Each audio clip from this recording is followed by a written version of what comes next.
Everybody, welcome to our webinar on business outcomes. Is your organization questioning the value of agility? Given the number of registrants on LinkedIn and the number of attendees today, this is clearly a subject that is at the top of people's minds, if not near and dear to their hearts. As I mentioned, probably as you joined, we've set up this webinar to have people join in both muted and also in video off mode. And please keep those settings until any questions later in the session. That said, please do use the chat if there are any questions, comments, ideas that surface during our discussion today. So my name is Bob Turnus, and I support enterprises and partners here at Lean Agile Intelligence. I love to sit at the intersection of process, technology, and good intent with the goal of transforming organizations and also not too lofty, but truly improving the lives of the people within those organizations. I'm delighted to be joined today by our founder and president, Mike McCalla. And Mike, if you could give us a brief intro. Yeah, sure. Thanks everyone for joining. My name is Mike McCalla, president and founder of Lean Agile Intelligence. Very fortunate to be introduced to new ways of working, agile and lean centric ways of working, going back to 2007, and been helping organizations drive value ever since. Came up through the product ranks, a bit of a data nerd. I believe in the power of data to tell a narrative, get alignment, and anchor into a single source of truth. So created Lean Agile Intelligence, which is known as LAI, in 2018, and been enabling change agents ever since. Great, thanks so much, Mike. Mike is pushed out of his typical digs. His office is being worked on, and so we are going to run this thing in a little bit of an unorthodox fashion. But thanks to Mike for his flexibility, and hopefully his audio is okay for everybody. So for us, LAI. So for some very light context, we make a tool called Lean Agile Intelligence, or LAI for short.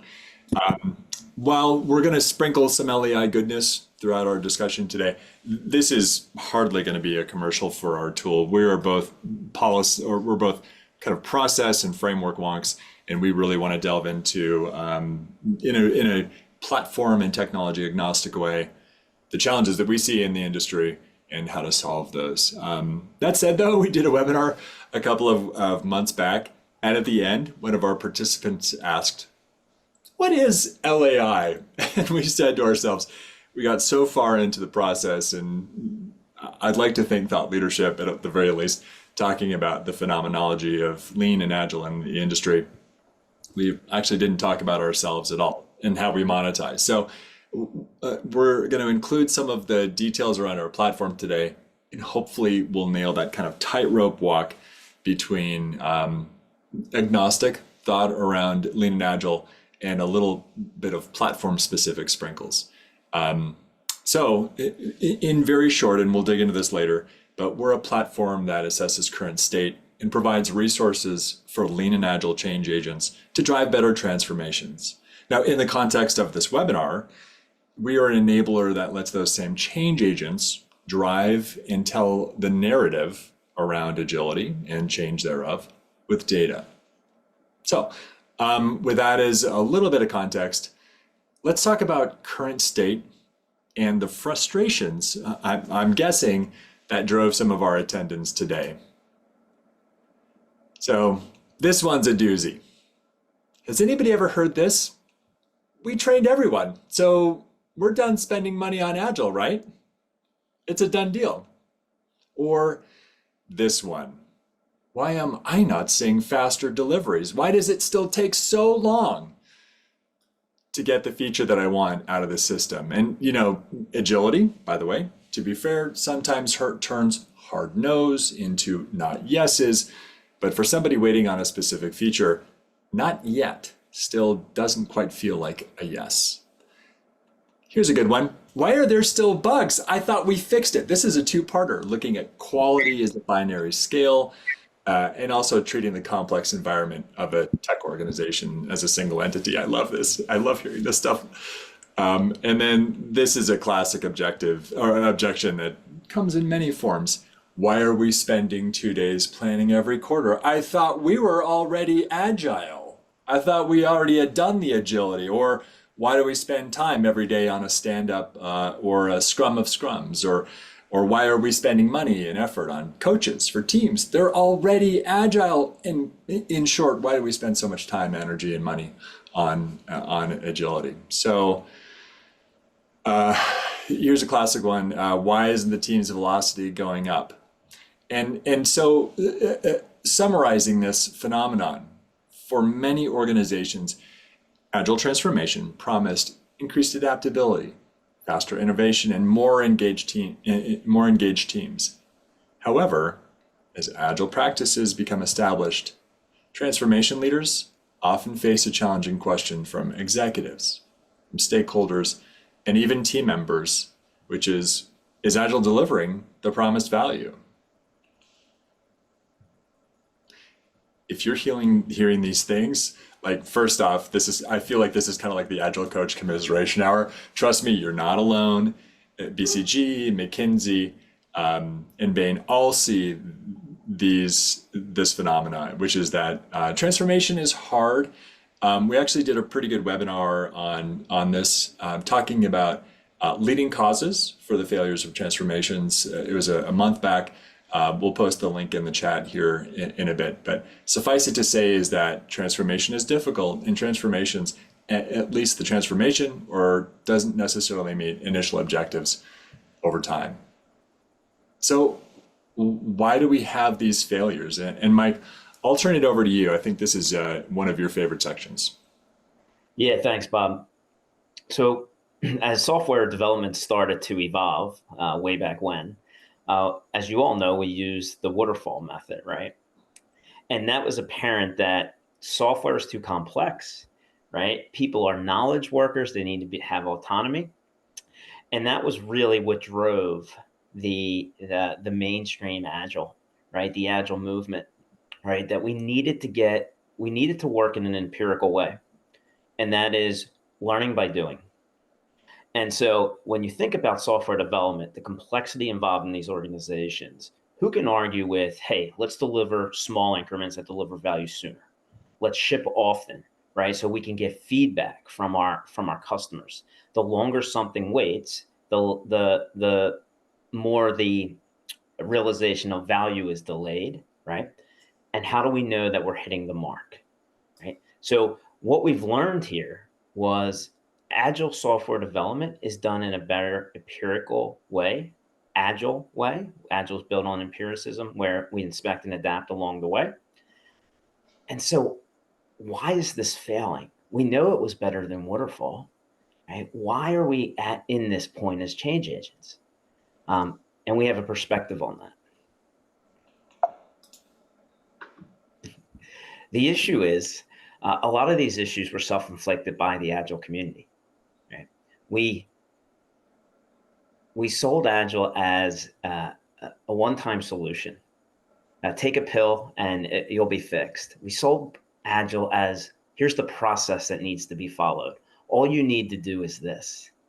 And the reality is we forgot to explain the complexity involved, right? We forgot to teach people how to fish for themselves, how to learn, how to take their unique context in the play when they're looking at solutions, what fits for them. And instead, we sold them a bag of goods, if you will, that was very process oriented. And when I say we, I think we can all say that we've done this, right? So as we sit here and we self-reflect on the state of the Agile industry, with a lot of the big consulting companies posting stats like, hey, 20% of the transformation, only 20% of transformations have succeeded, in that they haven't delivered on its lofty expectations. And we sit here and we see organizations removing Agile roles, but yet the irony is Agile's never been more needed, right? We have very fast moving markets. AI is here. It's going to only make it faster. I think we truly need to reboot and think about how we reframe the Agile narrative. And so as we work with clients for the past 6 years, we often come across a few patterns of root causes that we see that really drives this poor reception of Agile. First one is misaligned with strategy. Agile is often seen as the strategy and not an enabler of outcomes. Okay? So it's seen as a process implementation, a delivery implementation. Leading with process and dogmatic frameworks, being able to going there with a playbook and thinking that that's going to work and it's going to be overnight. Sole reliance on ALM, we all need to measure, but are we measuring the right things? Is it driving the right behaviors? And then finally, rampant certifications and subpar consulting. Being an Agile expert takes years and years of experience, not necessarily a certification. Okay. And we also have to build that internal muscle that really has organization leaders thinking in an Agile way and not have consultants come in and push. So these are at the core, at the highest level, what we hear from our clients as part of the problem. And we believe by changing the narrative, we can resolve some of these. And it starts with really knowing who your persona is, right? The persona is the leaders in an organization and being able to speak to what they care about, what gets them up in the morning, what keeps them up at night. How can this help them? So they don't necessarily care about how the sausage is made. We've all heard that. Instead, they care about results because that's how they're judged. That's how the organization succeeds. And so what leaders really want is impactful change. So you need to be able to speak their language, be able to keep it simple, direct, being able to understand who they are, what problems they need to solve, what jobs they need to do, and be able to just speak about Agile and the change, the difficulty of the change in their terms. And so, there's a book here by Edward Fields, and it's a good read, but it really gets down to 4 things. Organizations make investments and leaders make investments for one of 4 reasons. Either to cut costs, pursue different opportunities, reduce risk, or comply with legislation. So when you're leading and you're talking about this, right, we need to lead with that. What's in it for them? What problems are we trying to solve? What outcomes are we trying to achieve from a business perspective? What is then needed from our operations to achieve that business goal? And then how do we get there, right? Starting with the end in mind and not leading with process frameworks will help you. It'll feel much more natural from a transformation standpoint. So Bob, I'll hand it back to you to talk a little bit about how you can change the narrative. Can do. Yeah, and I think you nailed it, Mike. And by the way, we've done past webinars on getting more aligned with and really discovering what leaders want, whether you're an internal change agent or an external consultant. And again, once I'm not the presenter and once I pass it back to Mike, we'll just grab some of those recording links and drop them into the chat. But I think Mike, you really nailed it, which is so often that we, with good intent, we have talked, we've really kind of leaned into process. Our favorite tool, right, is the hammer of agility. And to an extent, everything looks like a nail. And we have to realize that we're in a world where leaders and their outcomes, we kind of need to bridge the gap between what we know and process and those business outcomes. And so really, I mean, it's when Agile is treated, right, as its own objective and becomes disconnected from those business goals, we all know this, it just does not work. And an interesting subset of this is that Agilists often don't translate. And one of the challenges is the difficulty of translating what is happening like kind of boots on the ground or in the day-to-day world up to leaders. And as a result, their efforts seem either opaque, they're tough to discuss, and at the very worst, become irrelevant to leaders. And so, what we are, oftentimes agility is seen as just another process. It's a framework, it's an overlay instead of being integral to the efforts and really pursuing and driving towards those outcomes within an organization. And so, our alternative, what our suggestion here, and you'll see a bunch of through lines within our discussion. A lot of the themes that we'll discuss here today are interrelated, but it's really agility as an enabler to achieve the strategy. So we are seeing once agility becomes connected to the business goals, we see goodness. Mike, I'm going to pass it over to you. I love this this kind of framework here to adopt change. Yeah, I mean, this is just a simple tool you can use to, again, change that narrative. It's rooted in the old good user story format where, we should adopt this capability. Could be any type of capability, right?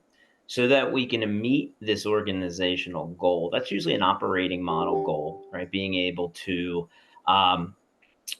respond to change, get to market quicker, drive customer satisfaction, right? Those outcomes that we want to see from a way of working that will ultimately help us achieve business goals. Okay. So when you start to think about how all these pieces fit together, capabilities that you're going to build, those internal muscles, right? A capability is a way to do something better, right? It's going to help achieve a operational outcome, getting the market faster, responding to change, higher quality, all those good things that organizations need. But the key is, what business goals is that going to lead to? Because we're going to need to prioritize. We're going to have to decide between trade-offs. But the beauty of all this is it drives alignment. Everyone knows the why. And when we start to talk about change, without understanding the case for change and why we're embarking on this, you'll naturally get resistance. So this whole way of aligning strategy, right? Seeing Agile as an enabler, saying, hey, this is what we're out to achieve from a business perspective this year: customer retention, customer acquisition. Here's how we think we need to do it. We need to be able to get feedback loops from our customers, right? We need to build that into our operating model. To do that, we should be able to build capabilities so teams have access to clients, right? Like that should be the conversation instead of we need cross-functional teams. Okay. And that, because it's that's how Agile's done. That's that dogmatic driven way that you're not necessarily going to get leaders to understand.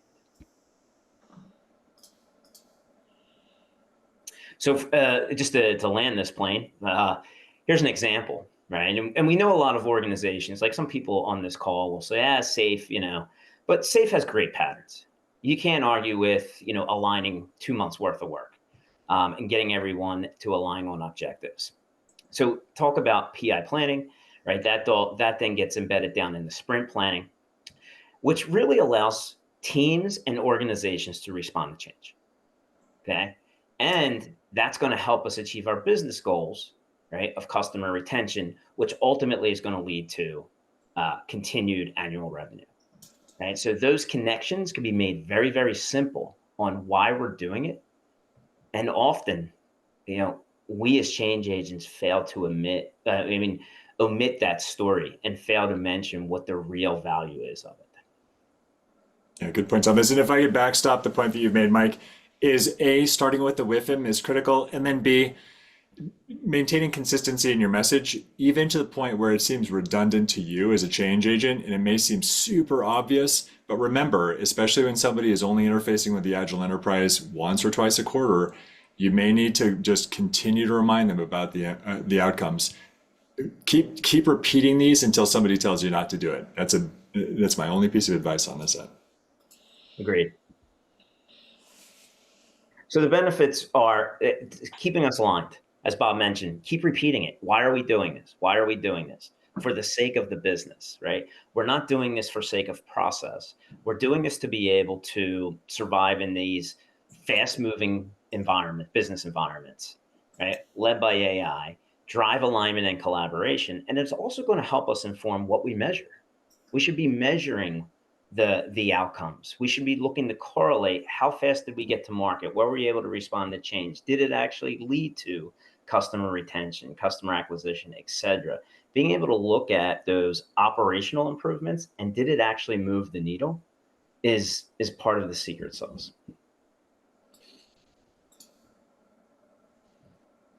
And so within LAI, and that's LAI is an assessment, measurement, and improvement platform. It takes into account practices, behaviors, performance metrics, and all driven by outcomes. And what we've learned many moons ago was it's not one size fits all, right? Every organization is going to have different problems to solve. They're going to be unique. And so if they are rolling out any type of agile health check to teams, it should drive the practices and behaviors they need to solve their problems and achieve their outcomes, right? And it's kind of amazing that you see these off-the-shelf agile assessment tools, and it may not align to what you're trying to achieve, right? So if you are going to roll out some type of health check, make it a value add for yourself and the teams, and drive the practices that are important to you and the teams. Enable them to achieve goals, right? Ultimately leading the organization goals. So being able to build out your own assessment from a catalog of 200 questions, and keeping it lightweight and having them retro on their capabilities once a quarter. Hand it back over to you, Bob. Sounds good. So kind of a similar and related phenomenon is treating agility as a rigid thing, is whether it's the tool that you're using to assess the practices and the behaviors within your teams, or just in general, kind of hitting that one size fits all button. Even I think there's been a lot of discussion about the Scrum Guide and the updated Scrum Guide, and even the adoption, and then what would be the reverse of adoption of frameworks like Scaled Agile Framework, which, hey, I used to work at Scaled Agile. I think it's a fantastic framework that should be adapted to the right context. And I think we can all appreciate how there is the need to adapt, whether it's frameworks or collections of better practices to fit a particular context. And so when it doesn't work, you're applying kind of the wrong processes. And within organizations, there's only a limited amount of change currency, kind of dry powder, as it were, that you have to burn as you implement change, and you should use that sparingly. And so I was down at the Agile International Conference and saw Avi Schneier, who worked at Scrum.inc for 8 years. He gave a fantastic talk about where Agile went wrong. And his words, this slide actually struck me super hard, which is that the Scrum Guide, and by extension Agility, initially prioritized idealism over pragmatism. And looking at this slide, I saw a parallel to the comparisons in the Agile Manifesto itself. And I thought idealism is important at times, and pragmatism is also important at times. However, placed into a hierarchy, historically, idealism has been put over pragmatism, and that's just simply not working. So the alternative here is to flip those around, right? To start with pragmatism. It's a consistent theme that you'll hear from us as we support our customers, as well as within our discussion today. And really leading with the problem. What is the job to be done? What is the problem to solve? The outcome that we're trying to drive from the business, right? And then applying those principles smartly that serve as solutions to that. That's an iterative process. And, I often hear that we often hear that we're treating our agile transformation as an agile project. Yes, and is that if you're not also changing and adapting the processes or your practices, better said, over time, then I would argue that there's even more agility, right? Even more inspection and adaptation That could, And Bob, if I can just add here, the other thing um, that we should all be aware of is having empathy for the people that are in the system of work, right? And understanding what they're dealing with, what's driving their behaviors. I think a lot of times we look at things and think they're, other traditionalist mindsets, right? Oh, they're not willing to change. But does the system allow them to change? Does the ecosystem around them enable that change? Is it congruent to the way that we're talking about different ways of working, collaboration, um, team autonomy, et cetera? So we need to have empathy for those people, what drives them, and be able to connect and have empathy for the organization. Where are they going? What do they ultimately want to achieve?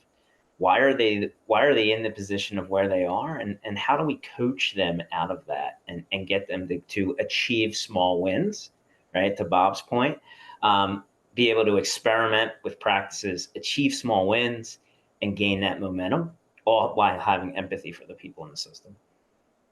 yeah, good point, Mike. Thank you. So the enabling feature, and I saw a good question in the chat, Kevin. Thank you for bringing up the concept of enabling features. You bring up a very interesting thread there or topic around hierarchy of features and nomenclature and taxonomy. What I'd suggest is that we parking lot that until the end of our conversation today.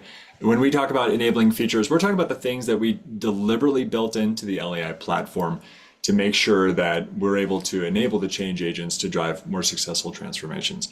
And one of the main features for us is outcome orientation. Again, Agile is a means to an end. It's the car that you drive to get to the destination, as an old colleague, Phil Gardner, has said in the past. And to get there, each of our questions and answers is tied to one of 7 out-of-the-box business outcomes. And I'll read them here. Time to market, customer and employee satisfaction, responsiveness, predictability, innovation, and reliability. You can add to those as well if there's something that you don't see, and you can plus up and plus down those.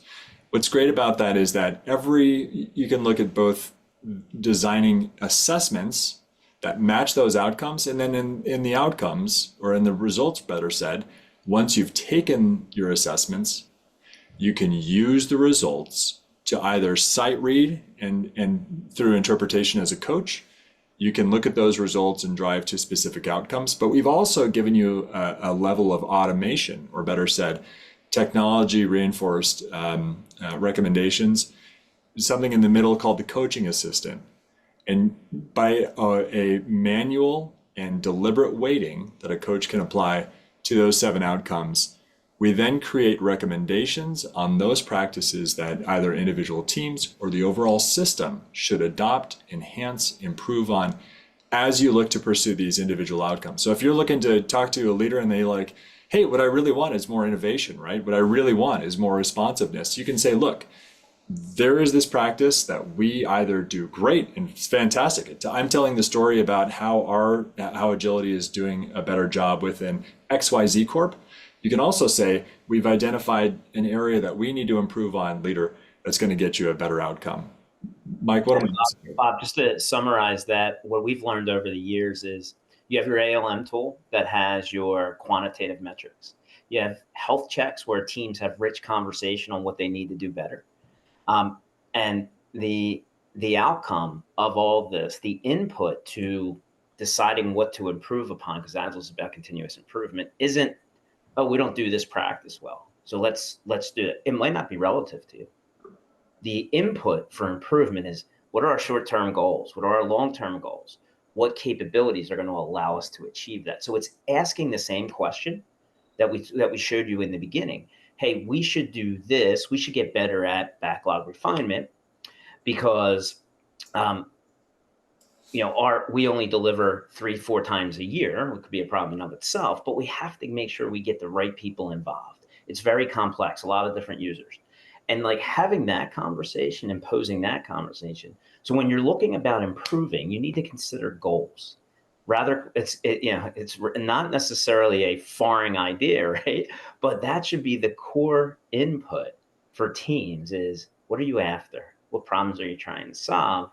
And then using LAI as a guide, a GPS, so to speak, to say, Here's the things I need. Here's the things we need to improve on, and LAI will provide recommendations. Say you should think about improving upon this. Good points, Mike. Thanks. Did you say ALMs, Mike? Because it turns out that, so an anti-pattern that we frequently see is using ALM data to steer the ship, right? You've invested, however many dollars or your local currency into Jira or Rally or ADO or PlanView. And as a result, it's only natural, right? Organizations rely on ALMs as a means to understand what's happening in your environment. So we look at burn down charts, right? We look at team velocity, as we called out earlier. Even higher level data, like LPM style data or flow data, gets pulled from tools like PlanView. But here's the challenge. ALM data is always historical. It always lags the outcome because it reports back on the work that's being done. As a result, it is often more descriptive than it is explanatory, meaning that it describes the system, but it really doesn't give you a ton of insight, especially you as an Agile coach, into what's, it might put on a trouble area, but it doesn't describe either what that trouble area is how it arose. Similarly, you might be doing better, and if you're talking to a bunch of different people, then you're kind of in that challenge of collecting anecdotes. And as I frequently joke, the plural of anecdote is not data. And so we are suggesting an alternative to this anti-pattern of only looking at lagging data and instead looking at leading indicators and leading metrics. There's an interesting shift here, is that lagging data is often quantitative. It is often based on numerical data. And leading indicators or leading metrics that you can use to steer the ship earlier and to shift your thinking left, they're often qualitative and they're often behavioral. And as a bit of taxonomy here, what are qualitative metrics? They are metrics that measure attributes, qualities, or characteristics that cannot, at least easily, be numerically quantified. And so the benefits of shifting that thinking left, of looking at those leading indicators, is that you get earlier signals on your process, right? You don't have to wait until, I always joke about ROI metrics. Like, ROI metrics are great, and you have to wait until you actually get return on your investment to understand how you've done. And that waits until, from the concept to cash time cycle, you're all the way at the very end until you get a usable metric. And so by detailing or understanding what's happening in your system earlier, you're getting earlier signals on the process towards your outcome. You're also, by incorporating leading indicators with those lagging quantitative indicators, you generate this comprehensive picture. The one caveat is that, and I'm hopefully speaking to a comfortable crowd with this, which is that it requires understanding of the system as well as the individual processes.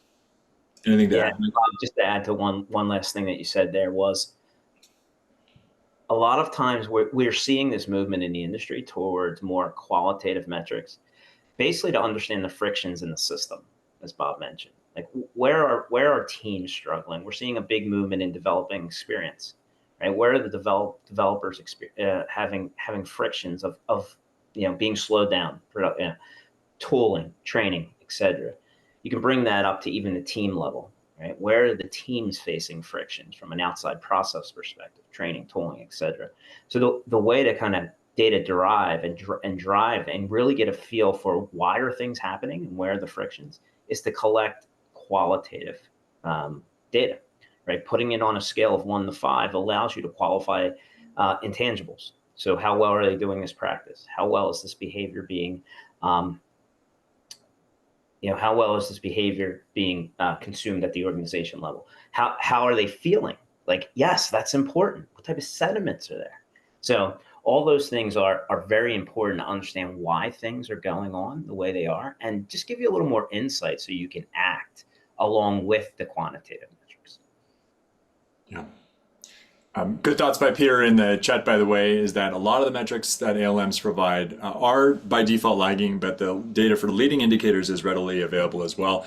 I'll give you a slight reframe, Peter. I think you have a great point there, and we've put in a ton of work within our technology to be able to really easily pull qualitative and specifically behavioral metrics that are maybe less system focused and more people focused. If we think about, at its heart, agility is a series of best practices to get large groups of people to collaboratively solve technical problems. The technical problems piece, I think, has its own ability to be characterized, defined, measured, and reported on. The people piece is often a challenge to measure, and that is something that we have really leaned into. By the same token, we don't want to ignore the quantitative side, and so as a recent feature, and I think we had mentioned this on LinkedIn, is we've also put in auto scoring so that especially leaders for whom agile is something that they touch on occasion or they want to be able to handle metrics. Our auto scoring feature allows for easy ingest of data from ALMs or other sources, but then also to normalize that on a scale of 0 to 4 so that it can be made kind of easily site readable and accessible for folks for whom 37 is just a number, but they can again see these things on an easier to ingest scale. The other thing there, Bob, is to see them side by side, the qualitative metrics, to be able to identify cause and effect. So you have a very data-driven coaching philosophy where maybe a metric moved for a specific team in a specific direction, and really identifying the why, right? What happened within the team from a behavioral and a practice standpoint that actually drove that, right? Maybe it was a systemic improvement, training, tooling, et cetera. But being able to identify what caused that uptick and using qualitative metrics alongside quantitative to have a data-driven coaching approach can be very powerful. Totally. And Mike, on that front, I think you and Peter are probably singing from the same sheet of music, which is to say the blending of those two metrics. And we'll be dropping a link to one of our previous webinars on the use of leading indicators here in a moment. Okay. So this is another hot button item. This is a spicy topic that we threw in as we were putting together this content. It is rampant certifications in subpar consulting. And again, we have empathy for the folks in the system as we also acknowledge the good intent that folks have coming into the state. Even the use of consultants and managed service partners and the challenges of getting great output from a bunch of folks who really mean well. And the challenge here is that a lot of times these actions, which is to say, let's say one of the anti-patterns we called out in the beginning of our webinar of training everybody and so their agility. And so those types of actions, they're like a surface treatment that just doesn't go far enough. And by the way, we recognize that these root causes, this is not just its own whole webinar. This is probably a series of webinars, but let's set an achievable goal for our discussion today. The challenge with poor consulting as well as certifications as being like the ending goal is that one outcome is that the teams are not self-reliant, that they don't have persistent skills. And so our suggested alternative is to build teams with access and to internal expertise and learnings so that we are building anti-fragile teams with true organic knowledge, with true understanding of what works for them. And the benefit is pretty clear here. When teams become self-sufficient and self-sustaining, they just do better, right? They're happier. This is the Dan Pink autonomy, mastery, and sense of purpose. Having that autonomy and as well understanding within the schema, within the overall maturity model that an Agile coach, the folks on this team can help set, right, is the minimum viable, what is minimum Agile practices look like for a team? That's critical, right? So that you don't, Agile is not anarchy, big A, Agile is not anarchy. But the point is that to guide teams and give them the freedom to experiment. So instead of a prescriptive process that's pushed on them, let them see what works for them. Let them pull processes, just as we are advocating for teams to pull work, doing things in a way where teams are allowed to experiment and allowed to learn from those, to really own their process as teams. Mike, I know this is a passionate subject for you. Yeah, I mean, you're only as good as your teams, right? And consultants aren't going to be there forever. And so giving them the autonomy to learn and fish for themselves, but at the same time provide guidance is super important, right? Shuhari, when they're just getting started, you want to have someone there guiding them. But as they continue to become, experts in it, you want to just enable them and trust them and provide them the resources they need to get better when they do come across something where maybe a coach isn't available. Good thoughts. Peter, you've got great, Peter Popov, more great thoughts in the chat. Pulling out one of my old colleague, Larry Maturoni from Rally, talking about metrics. We do use both relative metrics, and then ranking is an interesting subject. I think you mentioned it in your comment. Ranking is one of the things that we continue to, the thing that LAI supports is actually psychological safety. And many of the teams that we support, when the individual contributor goes to another organization, they bring LAI in because it actually, in a funny way, the introspection raises the empowerment of the team and creates psychological safety. It's almost counterintuitive. The yes and is that it's a really neat phenomenon to see and support. So the enabling feature that we have on the subject that we've just discussed is helpful resources, and those are to let the team kind of pull knowledge and pull support. Literally 4 hours ago, I was on a call with somebody else from Atlanta who had mentioned that this makes their job easier. Not only the pull model that is created, we didn't even talk about this, Mike, but the quantitative question or the objective questions and answers that we have. Also, like those show a progression and help teams see what good and better and improvement looks like. Teams also are able to pull in these and pull on these helpful resources. And again, it's always great when a coach says, hey, you're helping us transform dozens of teams, and it's these helpful resources that are helping us.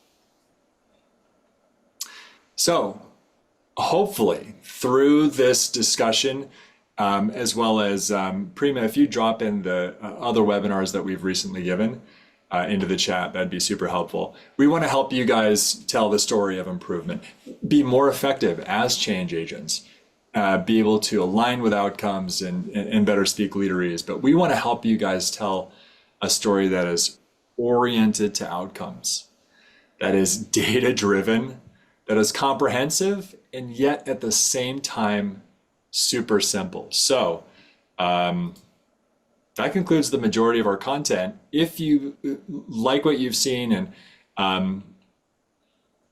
I'd be happy to give you either a trial of our technology. I'd also invite you to book time with me, because I'd love to, if there are organizational challenges that you're facing through, I've mentioned Rally and Scaled Agile and also management consulting. Mike and I have supported literally hundreds of organizations who are affecting organizational change using lean and agile principles, even the project to product. And we'd love to support you however we can. So with that, any thoughts? And I'd invite people to come off of out of mute and on video if any questions arise. How do we do, by the way? Did this meet the mark for folks? Not just the commiseration section at the beginning. Much.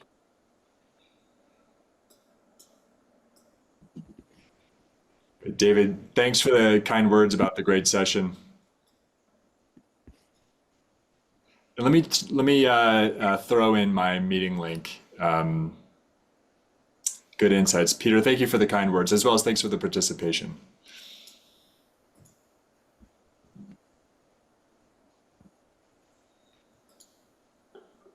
And I will include my meeting link here. Any questions? I think we hopefully we very helpful session for Agile coaches. Vidya, thank you so much for the kind words. Kevin, your hand is up. Let's do it. Yeah, Bob, can you hear me clearly? We can indeed. Thank you. Yeah, great, great. So I think my question is, I'll just take the current organization I'm contracting to at the moment, but they're taking a sort of a departmental approach to agility, to business agility, Mm. which makes things a lot easier. Sorry, a lot harder. So instead of a company pivoting and saying, we've reached a tipping point and we need to move to agility, it's kind of let's try it out on this cluster or this business unit and move from there. And the trouble with that I found with the corporates, I don't know if this maybe just applies to South Africa, but it might be global, but there's a lot of middle management before you can get to that pivot of actually speaking to the corporate executives and as an entity moving to agility. And that's where we are at the moment. We're putting together a plan, which is why this is so useful. We're putting together a business agility plan for them to adopt as an entity. But I think the difficulty at the moment, and I'm not sure how you might have words of wisdom on how to approach it, but have you ever had instances where you're looking at sort of business units that are moving to agility? So you've got half the company doing a waterfall approach and half kind of not too sure, yeah, feet in both waters. And then you've got the teams that are actually proving their value and their outcomes with agility. Does your product speak to any of that? To kind of get a sort of get the momentum going for an executive level? Yeah, so I'll take that. The issue with any type of agile transformation typically is that you can't see it, you can't feel it, right? It's very intangible. And Yeah. so therefore the problems and challenges are also very intangible. And so as change agents, we have to make them visible. So that's where we come in, where, if you're doing a health check or you're importing data and scoring any type of metrics, it's making it visible for it's something that leaders can consume, whether those leaders are middle managers or executives, because you can't leave out the middle managers. We've seen that a number of times. They need to be kind of brought along for the ride. They're Yeah. vital in this, and they got to be tied to what they're trying to achieve, and we need to have empathy for them. But if you can get aligned to, like, why are we doing this, and you can get some type of visual or any data that helps you talk to, here's some of the issues we're experiencing, and partner with them. Again, I think part of the problem in the past with Agile adoption is we left them out. It was like, oh, Agile doesn't need managers. Like, come on, right? Like, leaders enable this type of ecosystem. So again, I think it goes back to being goal oriented, the case for change. Why are we doing this? Getting them on board, and then just showing them how we can track that. Okay, how we can drive the conversations with leaders on, here's some systemic patterns, right? Because Yeah. as a business unit that's adopting Agile, like, in isolation, you're going to have to map some processes in there, some Agile-esque processes to the processes in the organization. But you can start to tell a really good story around that, about how that's causing delay, right? Some of the learnings, maybe they can alleviate some constraints and flex some constraints. You could really start to drive change organically. It will take a little longer for sure. But Yeah. if you don't have the data to tell the narrative, then, and this is why LAI was created 8 years ago by me, because I was banging my head against the wall because I couldn't get people to listen. And the only way I knew, right, was to get people to listen, tell narratives, was to have I data. feel that. And so whether it was quantitative, qualitative, like, it had something that I can anchor to that was real, that, they might not want to act upon it, but at least it was something that was real. And it wasn't these ad hoc, subjective kind of, it was data. And so that's to me, like, the value of a platform like LAI, it gives you something to talk to. Hey, not everyone will act upon it, but it's not like, hey, I think we should do this, right? It's like, hey, here's Yeah. the data, what the data is saying. Here's the feedback from the people on the ground floor. can we try this? It's just a whole different approach giving this outcome. Yeah. And I think that's where that middle management layer can actually be quite important. They can play the influencer role as well. And with this product, obviously you could give them that would give them a qualitative measure of the difference between, something like waterfall or hybrid or agility. And that's also where my question came from earlier, by the way, about the hierarchy, because using something like Jira with a global hierarchy kind of doesn't work for agility and for waterfall and for this. And you've got to have kind of the business buy-in from the top down. So yeah, Yeah, I'm and very keen to try the this. beauty of any type of tool, and we think we do it a lot really well, is it helps you explain the narrative, right? It Yeah, helps you I like collect that. data points from the people on the ground floor across the whole organization, including middle management, to say, hey, this is what this is telling us. Let's now have a hypothesis that we think this improvement will help us. And if it's tied to a case for change and the outcome we're trying to drive, the problem we're trying to solve, that becomes much more natural of a organic bottom up than pushing process on people. Yeah, yeah, that's right. Well, thanks very much for your insights. It's a You're great welcome. session. And Kevin, you'll get a kick out of this. About 10 years ago, I helped an organization implement 20,000 licenses of the Rally ALM tool. And maybe it was Wow. 30,000, it was a lot. And at the time, I was like, but you only have 10 to 15,000 people who are using Agile practices. And they're like, yeah, we know. I was like, so you're going to start tracking work in an Agile tool and you're not Agile. Uh-huh. And they're like, Yeah. we'll get there. And so the yes and here is that, again, thinking in terms of pragmatism and achievable goals.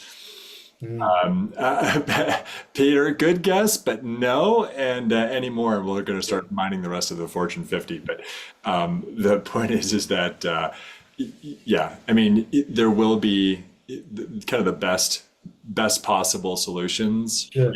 Sure. and it's to be flexible and adaptable, and make sure that your waterfall groups and your agile groups aren't only communicating via or via messenger pigeon. But instead to Cool. bring them in as much as you can, and to Sure. just start salt in those little practices that you think are going to take foot and take root, and Yeah. good luck. Now, Bob, I'll definitely reach out to you for a session, but thanks very much. I appreciate Absolutely. this. Thanks, Thank you, Kevin. Kevin. Before we close, any questions? There is fantastic details or fantastic notes in the chat.